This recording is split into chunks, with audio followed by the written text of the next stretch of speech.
got enough light. We'll start at 15, right? You gonna go through the whole chapter of 1 Samuel 17? Yeah. Try, you know what I'm saying? Try to get through it. Yeah.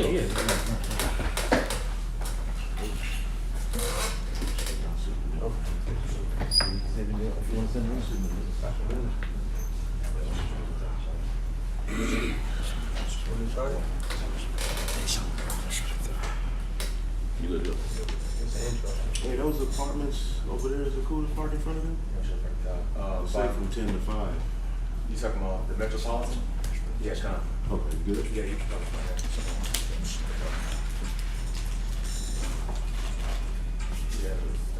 that. All right, Shalom. Shalom. All right, first off, we want to give all praises, honor, and glory to Yahweh, Hashem, Yahweh Shai, Hashem, Rakakadash. Double honors unto the apostles of Great Millstone that teach and rule well. Peace and blessings unto the elect. All right, with the Great Millstone Dallas Camp, man. It's another in class, man. Basically, what we're going to go over is 1 Samuel chapter 17.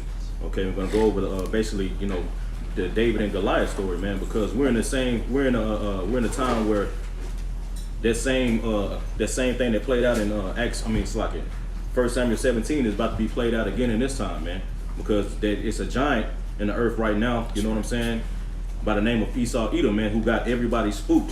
It's gonna come a certain remnant that has that confidence or had that confidence as David does, man, you know.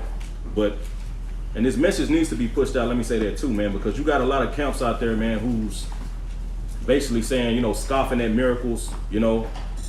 You got you know, which they call themselves one body in Yahushua, but you niggas are one body in Christ, man, because that's the name that you push, man. You see, you damn sure ain't no one body in Yahushua, man. You know, Satan. Yeah, you know, and this is the message that Jake needs to hear, man, because it's gonna take a miracle for us to get out of here, man. Right. You know, but here it is. You have these different camps, such as one body in Yahushua. You have IUIC, you know, talking about, well, you can get the chip and repent. These are all niggas that's trying to go up another way, man. You know, Right. they trying to go up. Sloppy, what you say? They're not Hebrew. Yeah, they're not Hebrew no more. All this madness, man, trying to go up another way except the way that the Lord told us to go, which is the straight way, man. Going through that straight gate, man. You know? Can you get that scripture, bro? God, this is the book of Romans chapter 15 and verse 4. For whatsoever things were written aforetime were written for our learning, that we through patience and comfort of the scriptures might have hope. Yeah, through comfort, okay, we might have hope, man. So we can look back at all these examples, man, of our forefathers going through situations to where it looked like there was no way out, you know, and the Lord stepped in with a miracle, man, you know. And this, like I said earlier, it's gonna take a miracle for us to get out of this, man. We can't get out of this in a carnal means, man. It has to be a divine intervention to get us out of this, man. Okay. But can you got that Maccabees? Who got that Maccabees? I want to make that point because our forefathers always reverted back unto the scriptures to build that confidence up, man. Okay, you got it there? It's 2 Maccabees chapter 3 verse 15. It says, but the priests prostrating themselves before the altar in their priest's vestments called unto the heaven upon him that made a law concerning things given to be kept, that they should safely be preserved for such as had committed them to be kept. Then whoso looked to the high priest in the face, it would have wounded his heart. What? So like, where you at? First Maccabees, right? Oh, I'm a second. Oh, yeah, First Maccabees 3. So like first. First Maccabees 15.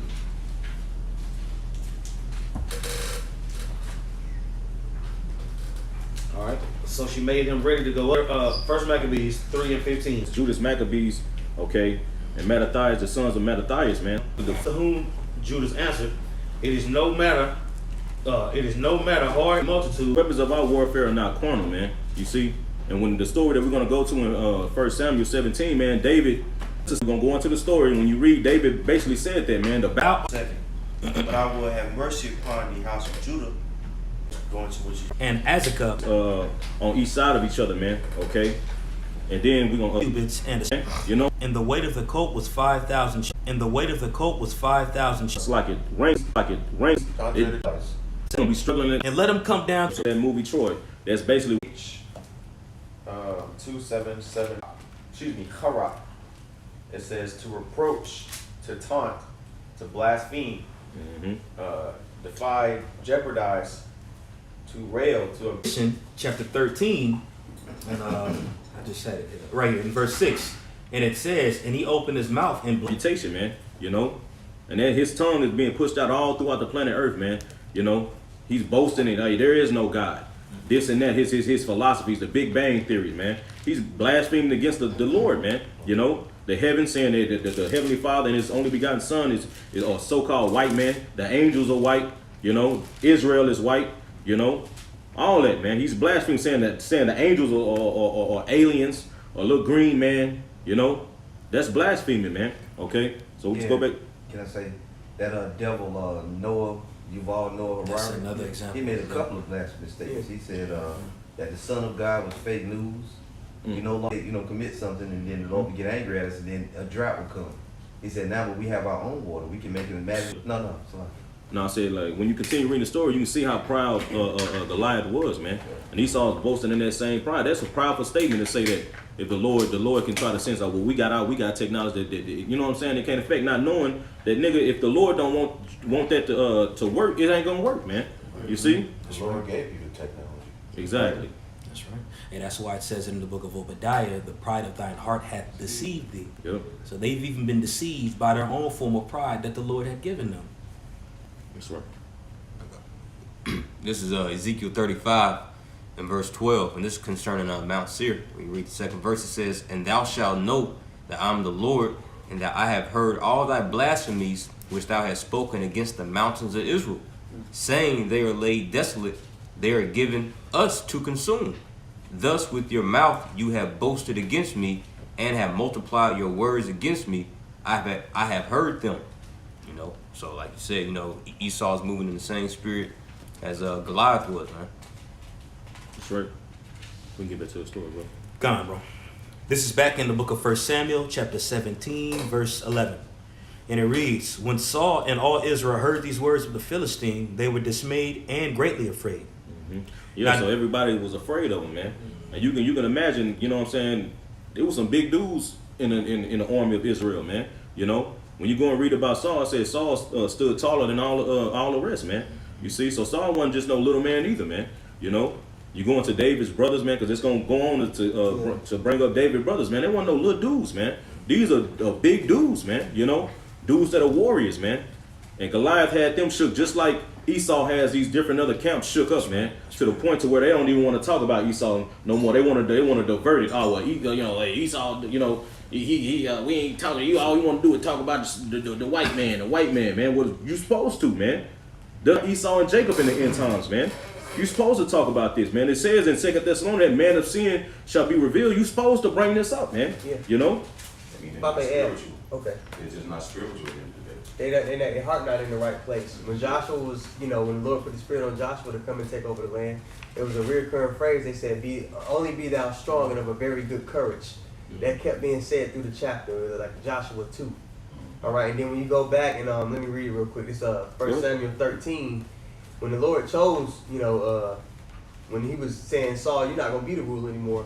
Listen to what he said in verse 14. I'm going to start at 13 though. It says, and Samuel said to Saul, thou hast done foolishly, and thou hast not kept the commandment of the Lord thy God, which he commanded thee. For now would the Lord have established thy kingdom upon Israel forever. Verse 14. But now thy kingdom shall not continue. The Lord hath sought him a man after his own heart. David, even though we don't have, because it's going through all these physical attributes of Goliath and all that. It's saying, look how big this man was. Da-da-da. But when it describes David, it don't talk about his physical attributes. It talks about his spirit, his mind. And their spirit is off, so they're not fit for this battle. They're not ready to be only thou strong and of a very good courage. All right, let me finish this 14. But now thy kingdom shall not continue. The Lord hath sought him a man after his own heart, and the Lord hath commanded him to be a captain over his people, because thou hast not kept that which the Lord commanded thee. And it's being clear that they're not to be these other camps and these others, they're not to be leaders over Israel, man. They're not in the right spirit. That's right. Real quick, Go ahead. I got in regards to these groups afraid or don't want to talk about Esau. You're going against the Most High when you don't do it, because he told Ezekiel, and saying to it, thus said the Lord of power, behold, O Mount Seir, I am against thee, and I will stretch out mine hand against thee, and I will make thee most desolate. So this is part of the gospel of the kingdom, part of the prophecy that the Lord has going out into the earth. We're supposed to tell them that the Lord is against them, that he's going to destroy their civilization, he's going to bring them down. You see, and the reasons why. We're here to read the charges, to bring forth, so when the Lord brings the punishment, as it says in Isaiah 34, all nations, roughly paraphrasing, all nations are going to hear this testimony. They're going to hear about why the Lord is going to make them go into Armageddon, why he's going to make them go to World War III to fight, why he's going to bring them down. They have to be notified, if for lack of a better word, they have to be told what the Lord is doing. Mm-hmm. That's right. You got it, brother. This is back in the book of 1 Samuel, chapter 17, and I'm going to read verse 12. And it reads, Now David was the son of the Ephrathite of Bethlehem, Judah, whose name was Jesse. And he had 8 sons. And the man went among men for an old man in the days of Saul. I'll read that again. And he had 8 sons, and the man went among men for an old man in the days of Saul. And the 3 eldest sons of Jesse went and followed Saul to the battle. And the names of his 3 sons that went to the battle were Eliab, the firstborn, and the next unto him, Abinadab, and the third, Shammah. So 40 days. Man, so for 40 days, Goliath came out every Talking day. shit. And boasting. Yeah, man. Proud as hell, man. Talking trash about the Lord, man. Verse 14. And David was the youngest, and the 3 elders followed Saul. But David went and returned. And let's jump down to verse 17. And Jesse said unto David, his son, Take now for thy brethren an ephah of this. So basically, he told him to go take this food unto your brothers and see how they doing, man. Okay, see how they faring. Keep going, bro. You mind if I make a? Go ahead, bro. When his father's, And with the Philistines, going forth to the fight, and shouted for the battle. So he was righteous, and ran into the army, and came and saluted his brethren. Yeah, so you can imagine. Mindset, and not even just that, but just full assurance that the Lord was with him. Well, some other stuff he did. Cared. See, one body, what they're doing is speaking doubt. They have the mindset of Saul. We can't beat this man unless we, do this, do that. And the people under them, they're taking on that same mindset, which leads to what? You lose. We got to speak victory, because it's written. Victory over the beast, the image, the mark, it's all written. Verse 7, composure. Like Elder Ariella goes into that term FUD, fear, uncertainty, and doubt, to the Lord first. And David did that as well. Got a quick song. This is Psalm 124, verse 1. It says, If it had not been for the Lord who was on our side, now may Israel say, if it had not been for the Lord, the stream had gone over our soul, then the proud waters, which represent the people, had gone over our soul. Blessed be the Lord, Yahweh B'Shem Yahushua. Went to that in Psalms 91, I believe it talks about the fowler of the Lord who made heaven and earth. That's it. And so, like the elder was saying, we got to speak life. It's already recorded. A great multitude gets delivered. That's right. Who are they? Are they saying we don't know? We might not make it. No, there's a great multitude that's gonna be delivered. That's right. So why not us? Like why not us? It's standing in boldness. Yeah, that's it. That's right. I got a precept too. If I make a quick point, man, it said that about their name, man. We don't even have the names, man. Yeah. That HOI dude said just like that. Remember themselves and think upon my name. That's right. That's part of it. And Hey. Go ahead, bro. I was going to say that spirit within itself is a reason we're going to be overtaken with the spirit of fear in that day, because they lack the main ingredient to salvation, which is the name. Yeah. But I do got a precept whenever you. I'll make a quick point, because you on that harping on that name, man. You just look at that movie from DC, Shazam. Right. Right. In order for him to get that power, he had to call on that name. He had to have that correct name. Yeah. He couldn't say Jamal. Talk about you go to second entrance, those that stood stiff before the name, those that received the crown, they could be. Come on, man. That's right. I do got a precept going into that fear. You know what I'm saying? The spirit of fear that these Israelites was in around that time. And I'm going to read it. This is wisdom. So that fear is you reluctant to use that name. And a lot of that reluctancy is because that they're going to have, and that they do have, is do they believe in it like that anyway? They don't got no faith. No faith. That's right. It says, when you lack the confidence to rely on reason, which is our power source, is thinking critically in the times that's coming, relying on the most important thing, the name, It says, you give in to the fears caused by ignorance. And it makes sense as we're going into this in 1 Samuel 17, the spirit that was on Saul versus the spirit that was on David. And not even just Saul, but the rest of the Israelites that was under the influence of Saul. You know, new leadership had to come. It just was necessary. Leadership. That's right. Fun, pretty much this is where he shines. That's right. That's Now right. these other Israelite groups, man, they're cowards. So this is why the Lord ain't discussing with him his counsels about war. He's only giving to the house of David his counsels of war because they're going to have that brave heart and valiant heart like our forefather David did. Man. Man. Hey, when you go into battle, and I always use the sports analogy, you can't put somebody in the game who is of a shaky heart. Because they're going to cost you the game. That motherfucker got to be on the bench. Can't win with them. Can't do it. So they not going to get no PT in the time to come. People going to realize the Lord ain't with these niggas. They gonna realize who the Lord is really with, and it's being more evident through that bullshit that they're saying. Shout out to when that movie Troy, and their champion came out, they had the big neck muscles and all that. But yeah, it's not gonna be determined by how much strength you got. Just like with David and Goliath, it was about what the Almighty was doing. It says there is no king saved by the multitude of an host. A mighty man is not delivered by much strength. An horse is a vain thing for safety. Neither shall he deliver any by his great strength.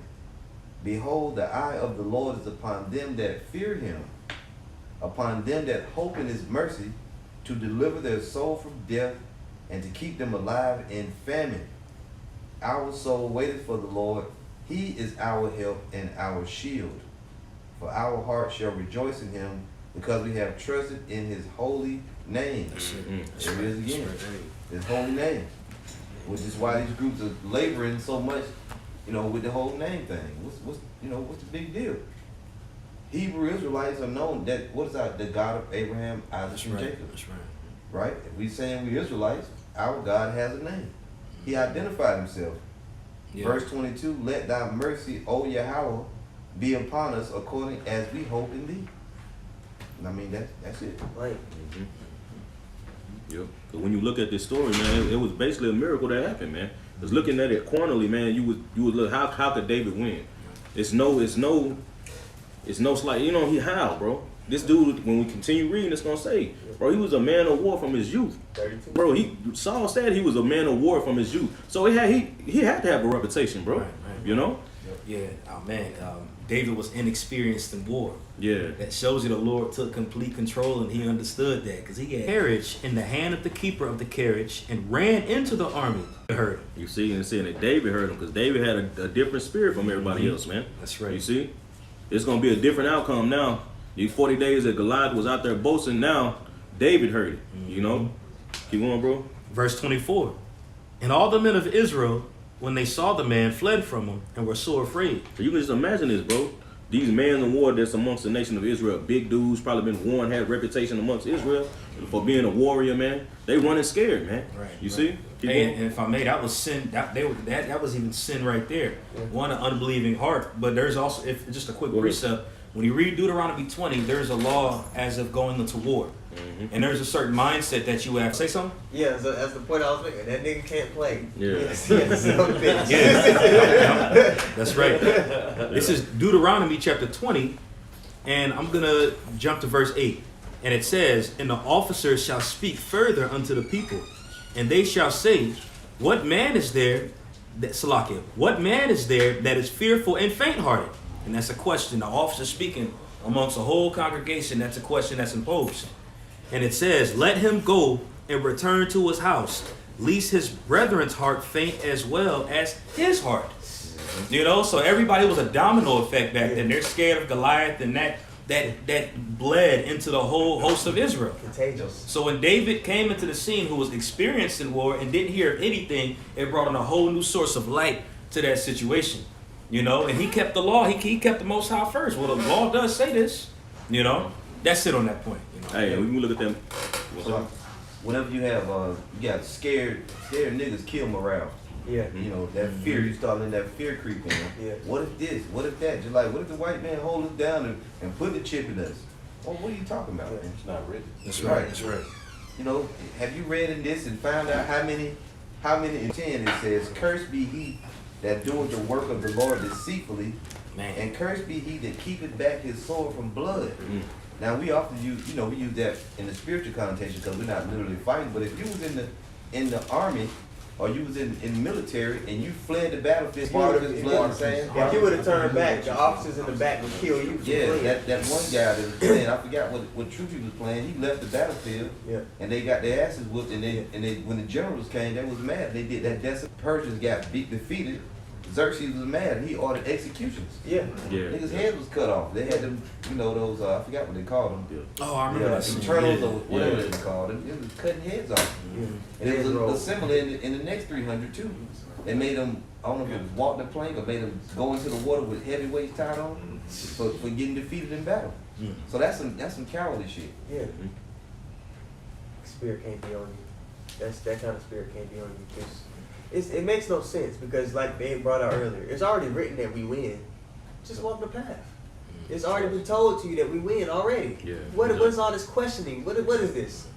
Yeah, straight up. I'm telling you. Straight up. And you might die. If you in the battle, there are casualties. We Yeah. talk about on the way over here. Death You don't ain't- understand life and death. The dynamic of it. Yeah. You're gonna come back. As it says in, I think it's in Maccabees, you can't escape the Lord's hand, either in life or death.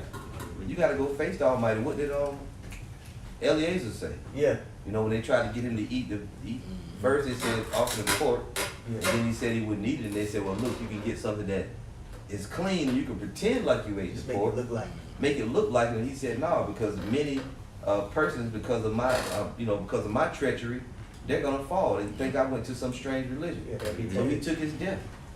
So hey, you're gonna die anyway. Yahweh Shai conquered that. Yeah, if you take the chip, if you do what the devil wants you to do, the Lord is gonna kill you eventually. So you better off. That's your life. Is the Most High got it? As it says in Revelation 2:10, fear none of those things thou shalt suffer. Behold, the devil shall cast some of you into prison that you might, Be faithful unto death. be faithful unto And death. right Get here, a crown of life. That lets And you. like the point you made at camp last night, El Yashawama, that somebody said it. They didn't think Stephen felt it when he got stoned. Right. He said. How you know that the Lord didn't just snatch his spirit out of his body right before the rocks hit him? You don't know. Straight up. We have no idea. Yeah. So death ain't losing Yeah, for right. us. Or you just Like didn't if you're a martyr in this thing, that's not a loss for us. And they look at it that way. You can see it. The way they speak, they look at it that way. So Yahweh Shai made that sacrifice. You know what I'm saying? Like he made that sacrifice. His walk ended with him being resurrected out of the tomb. Yep. We not gonna be greater than our master. That could be your walk too. Our walk a part of our walk could be with us going in the ground. Or it could be with us being filled with the Spirit and being able to, you know what I'm saying? Yeah. Right. What's written is what we got to deal with, what we got to hope for. You see? Yeah. Because It's all, in the you Bible, know, says the Lord said he had respect for his elect. He said he looked back. To look back, he had respect for him. Yeah. So he lead Habashah to raise himself with death. So he gonna raise up his men. It's gonna be it's the same. you see? Same thing. He ain't gonna forget our labor of love. We can do this all day. Remember before Yahushua actually did go on the cross, he had that agony he was in where he prayed. He's praying to the Father, and it said he was in agony, and it was as it were drops of blood. And then he said, Father, if it be thy will, he was basically saying there's another way, another way. And he said, but nevertheless, let your words, let your will be done. And he went ahead and he took that death. We have no idea how terrible that beating actually was. We wasn't there. Even when you watched, I saw years ago, The Passion of the Christ. Even then, that dude, that was a heavy. Yeah, it was very gruesome. So, but in person, you know that was a lot worse. Yeah. I got a quick one because you had mentioned Eliezer. This is 2 Maccabees 6 in verse 26 in the GNT. It says, for the present, it would show that I deserve my long life. It would also set a good example on the way young people should be willing and glad to die for our sacred and respected laws. Going into the leadership, man, because in that same chapter, you had other dudes amongst the nation of Israel with some whole ass niggas, man, who was trying to get them to go off, because they said they were friends on them. So they knew Eleazar, and that's the example of these dudes today, man. Just horrible leaders that's gonna consent unto the ways of Esau. And like it says in 2 Ezra 16, you're going to be had in derision and a reproach, man. And you're going to be trodden underfoot. You see? But I'm going to keep going, bro. It says, verse 28, verse 29, it says, continuing on in verse 28, it says, and as soon as he said these things, he went off to be tortured. And the very people who had treated him kindly a few minutes before now turned against him because they thought he had spoke like a madman. Verse 30, when they had beaten him almost to the point of death, he groaned and said, the Lord possesses all holy knowledge. He knows I could have escaped these terrible sufferings and death, yet he also knows that I gladly suffer these things because I fear him. You see?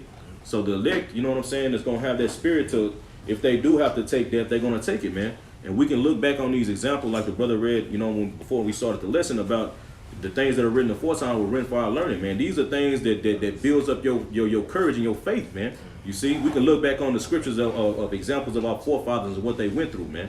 Okay? And that gives us hope, you know. Israel said, have you seen this man that has come up? Surely to defy Israel is he come up. And this shall be that the man who which killeth him, the king will. For who is this uncircumcised Philistine, that he should defy the armies of the living God? You see the spirit that was on David, man. You know, and it was so severe that Saul was willing to give a reward, you know what I'm saying, basically like treasures, then also his daughter, and then also to make that his house basically tax-free, man. You know, so that shows you how fearful, how scared they was, man. You know, but keep going, bro. Come, verse 27. And the people man is saying, David, and said, why camest thou down hither? And with whom? Bring a badass over here, man. Ain't you supposed to be watching the sheep? Yep. And it's spiritual that David was tending to the sheep. It's Peter. You know? Come. Verse 29. And David said, what have I now done? Is there not a cause? And he turned from him toward another, and spake after the same manner. And the people answered him after the former manner. And when the words were heard which David spoke, they rehearsed them before Saul. And he sent him before him. And David said to Saul, let no man's heart fail because of him. Thy servant will go and fight with this Philistine. Come. Verse 33. And Saul said to David, thou art not able to go against this Philistine to fight with him, for thou art but a youth, and he a man of war from his youth. You see, showing that Goliath probably had a reputation, man, that they knew about, man. You know, he's this big bad giant, and likewise Esau. You know, these other camps are saying the same thing, man. How are we gonna be able to defeat Esau without using guns, without getting along? We need to go going up another way, trying to go another way, man. You see? We need to tap into Esau blessing. Yeah, you know. That's right. Cool. Faithless. Yeah, faithful. Yeah. Hey. Verse 34. And David said unto Saul, thy servant kept his father's sheep, and there came a lion and a bear, and took a lamb out of the flock. Man, so like the elder said earlier, now David is going into his past experience that he went through, where the Lord basically saved him out of these things. So David already knew he had confidence in the Lord, man. You see? Keep going, bro. Gone. Verse 35. And I went out after him, and smote him, and delivered it out of his mouth. And when he arose again against me, I caught him by his beard, and smote him, and slew him. Thy servant slew both the lion and the bear. And this uncircumcised Philistine shall be as one of them, seeing he had defied the armies of the living God. Ooh, so you can just imagine you a king, and you see this young man coming up just with that boldness and confidence, man. You got these big dudes in the army just shook, and here this young man come up, this youngster, man. You know, bold like that, man. You know, straight on. Verse 37. David said, moreover, the Lord that delivered me out of the paw of the lion. You see, David, he was bold in the Lord, man. You see, he gave the Lord the glory, man. Keep going, bro. Gone. The Lord that liveth, Salakia, the Lord that delivered me out of the paw of the lion and out of the paw of the bear, he will deliver me out of the hand of this Philistine. And Saul said unto David, go, and the Lord be with thee.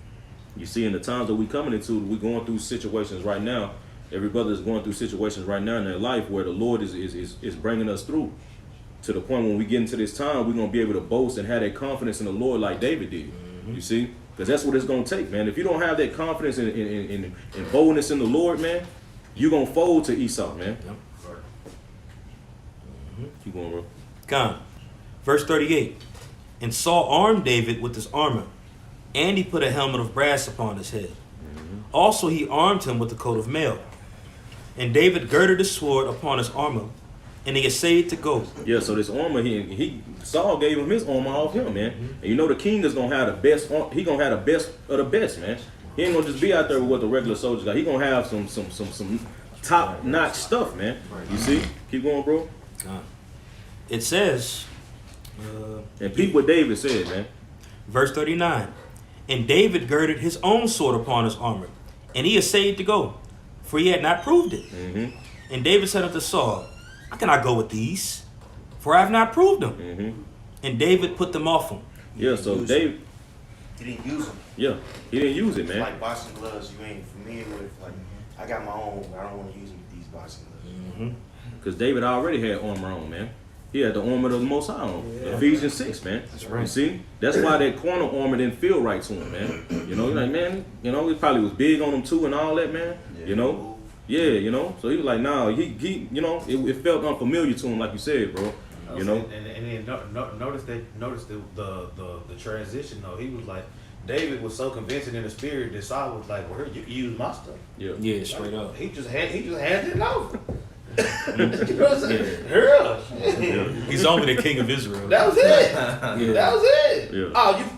He was like, dude, you just he went through his look, and then at the end, shit, hey, you got it, homie. Yeah. Handed over the kingdom just like that. Yeah, straight up. Handed over the kingdom of Israel just it. like that. Just like that. With lack of faith. Yep. Yeah, You see? that's a great point because we had just read in the 13th chapter that the Most High was going to take the kingdom away from him. Yeah. And he didn't even recognize this young cat here. Yeah, it's Yeah. him. That was him. Handed it right over. Man. Handed it right over. In front of everybody. In front of everybody. That's the spirit, his arm. As a leader. He's like, here, bro. Here, Shook. you think you got it? Yeah, he was shook. Girl, you got it. I can't do this no more. Man. You got it. This is back in 1 Samuel chapter 17, verse 40. And he took his staff in his hand and chose him five smooth stones out of the brook, and put them in a shepherd's bag which he had, even in a script. I got a quick question. So one of the younger brothers, what does that stone represent? Exactly. You see? And when you look at the scriptures, you know, they just don't put things in there for no reason because it mentioned 5 stones, man. You know what I'm saying? The scripture could have just said he picked up stones. Right. You know, but, you know, symbolically, that, like you said, that rock is Yahweh, and it's just funny he said 5 stones because Yahweh name has 5 Hebrew characters. Yahweh Shai. You know what I'm saying? It's just, you know, something I was just thinking of. You know what I'm saying? Yeah, and 5 represents power too. Yep. It's a Yeah. fist. Yep, that's I got right. a quick precept for it. This 2 Chronicles 20 and 15. And he said, hearken ye all Judah and all the inhabitants of Jerusalem, and the king of Jehoshaphat. Thus saith the Lord unto you, be not afraid or dismayed by reason of this great multitude, for the battle is not yours, but God's. That's it. That's because David had that experience already. So you know the battle is not ours, it's the Most High's anyway. So whatever the Lord say, go, you know. That's right. That's right. Man. I Heavy got chapter. one real quick. This is 2 Maccabees 15 and 21. And Maccabeus, seeing the coming of the multitude and the diverse preparations of armor and the fierceness of beasts, stretch out his hands towards heaven and call on the Lord that worketh wonders, knowing that victory cometh not by arms, but even as it seemeth good to him, he giveth it to such as are worthy. To the humble, to the meek, yeah. It's not by carnal means, you know. This is back in 1 Samuel chapter 17, verse 41. And the Philistine came on and drew near unto David. Oh, I'm sorry. I just read verse 40. Verse 41. And the Philistine came on and drew near unto David, and the man that bare the shield went before him. And when the Philistine looked about, he saw David. He disdained him, for he was but a youth, and ruddy, and of a fair countenance. Yeah, so basically he was insulted. Like, man, you gonna send this little dude out here to fight me? You know? Y'all ain't heard about me? You know? Saul talking about that reputation, you know? He been out there for a month talking shit. Yeah, talking hella cash. Yeah, you know? Yeah, and these Edomites love when the word ruddy comes up right here. They gonna say King David was red. Yeah. That doesn't even fit the story. Nope. You know, we just seen this little red dude out here. Oh man. God. That's right. Yeah. Anybody, any brothers that newly came in know what that word ruddy actually means right there? Why it's placed? Right. Like he had no blemishes. Huh? Like no blemishes, like on his skin. Not Brown- brown to a red. degree, but no. Brownish red. No, he was a young man. He was a youth. Okay. You know, that's what it means when it says it right there. He was of youth when it means in the context. It So when you calls say Esther you ruddy. mean like without a beard or with a beard? Just a young man. Just a young man. Yeah, just a young man. He could have had a beard. Valiant, like he was, you know, like he was just on point. Ruddy, you know, like handsome, you know, vigorous, you know, still young in his youth. Yep. You know. Yep. They call Esther ruddy. In the book of, you know, in the Apocrypha. Come. It said ruddy through her perfection of her beauty. So, Get back to it, bro. Come. This is back in 1 Samuel chapter 17, verse 43. And the Philistine said unto David, Am I a dog, and thou comest to me with staves? And the Philistine cursed David by his gods. Yeah, in the name of Dagon, you know, talking mad cash, man. He was insulted that they sent David out there. Yeah, You know? he called David skin and bones and staves and sticks. Yeah, stick, yeah. Man, what am I, a dog? You gonna give me a stick? Oh, shit. He's talking shit. Y'all wanna go play fetch with this cat right here? This pretty boy? Yeah. what's that gonna do but make me What's that mad? gonna do? The Tebow spirit. Straight up. If I can read this Good News translation on that 1 Samuel 17:42, and when he got a good look at David, he was filled with scorn for him because he was just a nice, good-looking boy. He was a hater. Yeah. See this pretty boy out here? Yeah. You see this hot head nigga out here? This is You got something? Kind just real quick. It's 1 Timothy 4:12. Let no man despise thy youth, but be thou an example of the believers in word, in conversation, in charity, in spirit, in faith, just like David, in purity. That's right. That's a beautiful scripture because that was Paul speaking unto Timothy, and basically he was giving them advice on being an elder. You know, and just like, which is similar to what you see going on here with David. You know, because after this battle here, man, you know, David got a lot of responsibility. Yeah. You know. That's right. This is back in 1 Samuel chapter 17, verse 44. And the Philistine said to David, Come to me, and I will give thy flesh unto the fowls of the air and to the beasts of the field. Then said David to the Philistine, Thou comest to me with the sword and with the spear and with the shield. But I come to thee in the name of Yahweh of hosts, the God of our armies of Israel, whom thou hast defied. Woo. Can somebody get Psalms 44? I forgot what verse. I think it's from like 4 or something like that. You know, it's read that one more time, bro. Gone. 1 Samuel 17 and 45. Then said David to the Philistine, Thou comest to me with a sword and a spear and a shield, but I come to thee in the name of Yahweh of hosts. Man, showing you, bro. David had that. He had that confidence, full confidence. His confidence in the Lord was on max, bro. Yeah, that's right. He totally trusted in the Lord, man. You see, to go into this battle, man, with no carnal armor. You know what I'm saying? To then to the world, like to the carnal eyes, like, bro, what the hell? You know? We can go on, bro. Slow. Oh, you got that? Somebody got that Psalms 44? I got you. Go ahead, bro. Read that. It's Psalms 44 and 4. Thou art my king, O Yahweh. Command deliverances for Jacob. This one. Verse 8 is the point. Yeah. Okay. Yeah. Verse 8. Okay. Yeah. Alright, kind of. Just read all the way through. You can just jump down to verse 8, bro. Time's sake. Psalms 44 and 8. In the Most High, we boast all the day long. You see, David. David was boasting in the Lord. That's Start what. at 6. That's what. Can he start at 6? Yeah. Let's start at 6, bro. Psalms 44 and 6. For I will not trust in my bow, neither shall my sword save me. Man, that's why he took it off, man. Took those things off, man. And like David understood that it, like brothers pull precepts out, man. It's not the sword that saves, man. You know, I think one of the brothers pulled that about the multitude. A king is not saved by the multitude, man. Yeah, that's You right. see, You know? Psalm 33. Yep. So it's all about the spirit of the Lord. The battle is the Lord's, which the brother gonna read further down in Samuel's. Keep going, bro. Verse 7. But thou hast saved us from our enemies, and hast put them to shame that hated us. Mm-hmm. Verse 8. In the Most High we boast all the day long, and praise thy name forever. Selah. Man, boasting in the Lord all day. What did he do? He was boasting in the Lord to Saul. You know, a lion came up against me, a bear. The Lord saved me out of it. The Lord delivered me out of it, man. Gave me the power. I grabbed it by the beard and smote it. You see? And he gave that glory unto the Lord. He didn't say, I did this. This is what I did. Nah, he gave it to the Lord, man. That's right. Keep going, bro. It's just, I think the woman is going to say, like, through the name. Through the name. I got you. Verse 9. But thou hast cast off and put us to shame, and goest not forth with our armies. Thou makest us to turn back from the enemy. Psalms 44 and 5. Jump up to 5. So, like, that was the point I wanted. Psalms 44 and 5.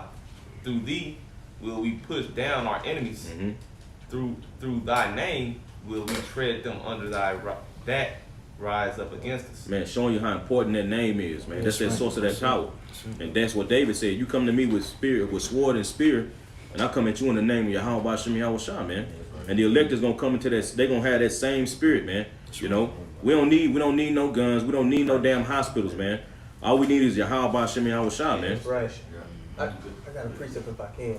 It's Psalms 124 and 8. It says, "Our help is in the name of the Lord, who made heaven and earth." That's right. All right. So there's main ingredients: the name and having that confidence that David had. If I could bring out one more, it's 2 Chronicles 32 when Hezekiah was speaking to the army when he was going against Assyria.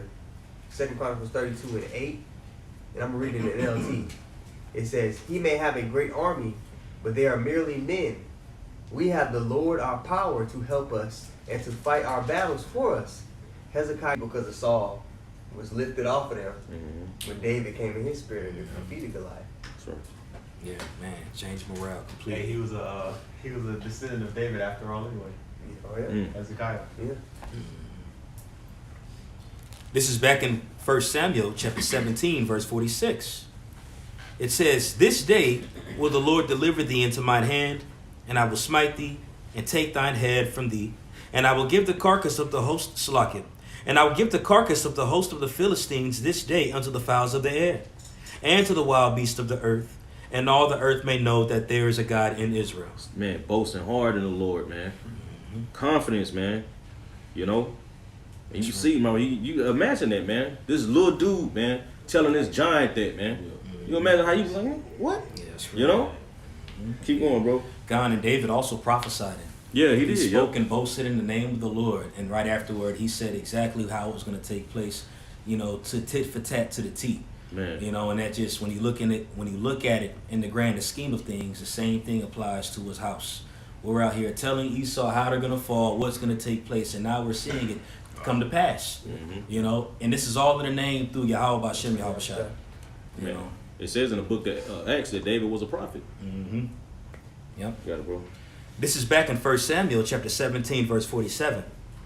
"And all this assembly shall know that the Lord saveth not with sword and spear, for the battle is the Lord's, and he will give it to Salakia, and he will give you into our hands." So this battle right here is the Lord's, man. And like the brother said earlier, man, it's already written, bro.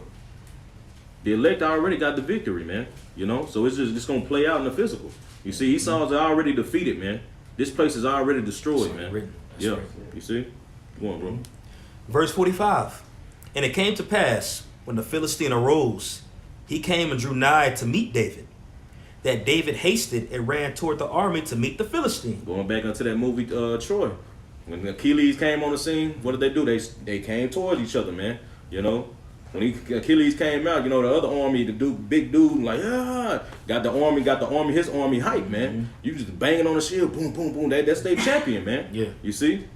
Keep going, bro. Verse 49. "And David put his hand in his bag and took thence a stone and slang it and smote the Philistine in his forehead, that the stone sunk into his forehead and he fell upon his face to the earth." Man, that one hit a quitter, man. You know, fell straight down on his face, man. Just like I think you're reading that account in Samuel 2, how the Philistines took the Ark of the Covenant, man, and they set it in the, I guess, with Dagon, and they came back and found Dagon flat on his face, man. You see? And now this damn Philistine who boasted in his God, which is Dagon, is flat on his face, man. You see? And that's how we're going to overcome in this time through that rock, man, through Yahweh Shah, man. You see? The elect got the victory through Yahweh Shah, man. You see? That's right. Hey, you find it interesting when you read about that account, too, and you look at, especially, it's in Jeremiah, going into when he sent Sariah out there to the captives to read that letter. And it goes into how he took that letter and then threw it in that water, and then it sunk in, saying Babylon is fallen. You know, I just found it interesting. It was worded very similar to how David threw that stone and it sunk into the giant. You know what I'm saying? That great millstone. That's right. I got one real quick. Psalms 98:1. O sing unto Yahweh a new song, for he hath done marvelous things. His right hand and his holy arm have gotten him victory. First round knockout. Yahweh Shai ain't gonna be no fight. Like, Yeah. It's gonna be a first round knockout. Like Easy David. work. Easy work. Easy. That was pretty much it on that, bro. Okay. I mean, unless you want to finish it up. It's up to you. It's up to you, brother. You know, you're teaching. Okay, yeah, finish it up, bro. Where you at, 51? This is, verse 50. Yeah, okay, yeah, read down to 51, bro. Okay. This is 1 Samuel chapter 17, verse 50. So David prevailed over the Philistine with the sling and with the stone, and smote the Philistine, and slew him. For there was no sword in the hand of David. He clearly said it wasn't going to be no sword. Yep. You know? Damn, So you no got gun. no gun. Yeah. You got Israelites that are in that spirit will say, well, he had a sling sleeve. They use that as justification to have a gun. When it's clearly saying David didn't use the ordinary method of war to defeat him. Yeah. He did something he was used to. We're used to the spirit. The Man. rock is Yahweh Shai. That's right. That's right. We trust in our rock, which is Yahweh Shai. That's it. You got something? Yeah, I got a quick precept. This is Ecclesiastes 47 and verse 1. It says, and after him rose up Nathan to prophesy in the time of David, as is the fat is taken away from the peace offering, so was David chosen out of the children of Israel. He played with lions as with kids, and with bears as with lambs. Slew he not a giant when he was yet but young? And did he not take away the reproach from the people when he lifted up his hand with the stone and the sling and beat down the boasting of Goliath? For he called upon the Most High Lord, and he gave him strength in his right hand to slay that mighty warrior and set up the horn of his people. So the people honored him with 10,000s and blessed him in the blessings of the Lord, in that he gave a crown, and in that he gave him a crown of glory. For he destroyed the enemies on every side and brought to naught the Philistines, his adversaries, and brake their horn in sunder until this day. Now, the main point there being, he called upon the Most High Lord, and he gave him strength in his right hand to slay the mighty warrior. So it goes back to the name of the Lord again. Come on. Yeah. That's right. Verse 51. Therefore David ran and stood upon the Philistine, and took his sword, and drew it out of his sheath thereof, and slew him, and cut off his head therewith. And when the Philistines saw their champion was dead, they fled. Man, imagine that playing out, bro. Woo, this big dude, bro. This look. Then he stand on top of him with his own sword and just cut his head off. Yeah, your champion just got beheaded by a youngster, man. Not like you said, bro. Wasn't even, you know what I'm saying, in you know what I'm saying, a war like that before, man. You know. Likewise with us, it's gonna, you know, this place is gonna be taken down by dudes who are maintenance man, who are what do they call it? You know what I'm saying? Just regular, you know, delivery drivers, man. Right. You know. Yeah, the elder had read it earlier how the Lord chose the things that are based, the things that are weak to confound the strong, man. You see, your average day, you know, fast food worker, man. You know, that's just regular Joe Blow, man of the Lord, man. Gonna take down this mighty giant, man. This man who has control of the whole planet Earth right now, man. Who boasts in his weaponry, man. Got the top military, man. It's gonna get taken down through us, man. Lord willing, we are those men. You see? I got a quick precept. All right, this is Matthew 17, verse 20. And it says, and Yahushua said unto them, because of your unbelief, for verily I say unto you, if ye have faith as a grain of mustard seed, ye shall say unto this mountain, remove hence to yonder place, and it shall remove, and nothing shall be impossible unto you that unbelieve. You know, what's that? Luke 18 says if you believe things with men, is rather paraphrasing, it's impossible, you know, with man to, you know, but things through Yahushua, you know, Yahushua, it's possible. Right. And David had that faith, and he was basically faith was building up when he fought the bear. You know, he slayed the bear, he slayed the lion. You know what I'm saying? He got built up to that point. Now, when you look at the times we're in now, we're gonna get built up to that point as well. We're getting built up as we speak, you know. And we have our apostles, our elders, you know what I'm saying, that's basically are getting built up and building us up, you know, right after that. So this is something that we have to look at, and this is like a faith booster when we read this, you know, read this account here with David. That's right. Brother, have anything else? I got it. Oh, go ahead, Alex. Okay. It was just a part of when it spoke about that stone, you know, smiting Goliath, it was sunk into his skull. It made me think about this scripture here in Habakkuk, the 3rd chapter, in the 13th verse. Thou winnest forth for the salvation of thy people, even for salvation with thine anointed. Thou woundest the head out of the house of the wicked by discovering the foundation unto the net. And who's that head? Esau, Edom, particularly these Amalekites. Yeah. Yeah. So that rock is going to come back and smite the head once again. That's right. That's right. I think I want to go what you just said real quick. Jeremiah 51:64, and thou shalt say, thus shall Babylon sink, and shall not rise from the evil that I bring upon her, and they shall be weary. Thus far, the words of Jeremiah. But the stone sunk into his head, so Babylon will sink. The stone is Yahushua. So, Yeah. I got a precept. This is Psalms 144:1. Blessed be Yahweh my strength, which teacheth my hands to war, and my fingers to fight. Brought up the example going into brothers with different professions. A lot of us haven't had none of this experience in preparation of what's getting ready to come. But the Lord is our teacher. And when that Holy Spirit hit, it's going to hit, you're going to know exactly what to do. Just as we'll know exactly what to say when we're presented in front of different magistrates and such. The Lord is in complete control, you know. The Lord is with us. That was it? Man, so hopefully this lesson was edifying. All right, we want to give all praises, honor, and glory to Yahweh, Ba'ashem, Yahushai, Ba'ashem, Rakakwadash. Double honors unto the apostles of Great Millstone, that teach and rule well. Peace and blessings unto the elect.